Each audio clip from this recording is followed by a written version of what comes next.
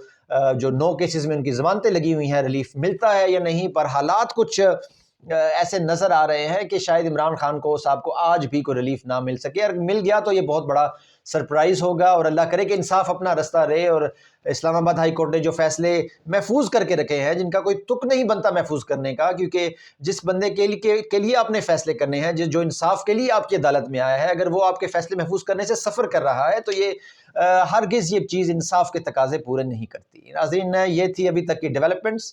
Video دیکھنے کے لیے بہت شکریہ۔ پاکستان زندہ باد۔ اللہ حافظ۔